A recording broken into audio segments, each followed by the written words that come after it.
ರೋಹಿತ್ ಶರ್ಮಾ ನೇತೃತ್ವದ team India T20 world cup champion ಆದ ಮೇಲೆ ಭಾರತಕ್ಕೆ ಬಂದಿಳಿದಿದೆ. ಟೀಂ ಇಂಡಿಯಾಗೆ ತವರಿನಲ್ಲಿ ಭರ್ಜರಿ ಸ್ವಾಗತ ಕೂಡ ಸಿಕ್ತು.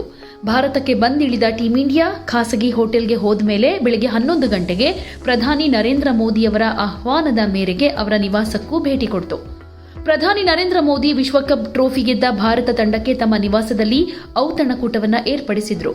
ಈ ಸಂದರ್ಭದಲ್ಲಿ ಟೀಂ ಇಂಡಿಯಾ ಆಟಗಾರರನ್ನು ಮೋದಿ ಅಭಿನಂದಿಸಿದ್ದಾರೆ. ಪ್ರಧಾನಿಯವರ ಜೊತೆ ಕೂತು ಮಾತುಕತೆ ನಡೆಸಿದ ಮೇಲೆ ಭಾರತ ಕ್ರಿಕೆಟ್ ತಂಡ ಮುಂಬೈನತ್ತ ಪ್ರಯಾಣ ಬೆಳೆಸಿದೆ.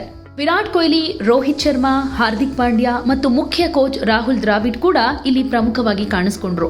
ಮೋದಿ ಜೊತೆಗೆ ಭಾರತ ಕ್ರಿಕೆಟ್ ತಂಡದ ನಾಯಕರು ಮಾತುಕತೆಯನ್ನ ನಡೆಸ್ತಾ ಇರೋದನ್ನ ಈ ವಿಡಿಯೋದಲ್ಲಿ ನೋಡಬಹುದು. ಮೋದಿಯವರ ಭೇಟಿ ನಂತರ ಟೀಂ ಇಂಡಿಯಾ ಸಂಜೆ 5 ಗಂಟೆಯಿಂದ ನಾರಿಮನ್ ಪಾಯಿಂಟ್ನಿಂದ ಸುಮಾರು 2 ಕಿಲೋಮೀಟರ್ ದೂರ ಇರೋ ವಾಂಖೆಡೆ ಸ್ಟೇಡಿಯಂ ತನಕ ತೆರೆದ ವಾಹನದಲ್ಲಿ ಮೆರವಣಿಗೆಯನ್ನ ನಡೆಸಲಿದ್ದಾರೆ. 2 ಗಂಟೆಗಳ ಕಾಲ ಈ ಮೆರವಣಿಗೆ ನಡೆಯೋ ನಿರೀಕ್ಷೆ ಇದ್ದು 7 ಗಂಟೆಗೆ ಕ್ರೀಡಾಂಗಣದಲ್ಲಿ ಸನ್ಮಾನ ಕಾರ್ಯಕ್ರಮ ಇರುತ್ತೆ.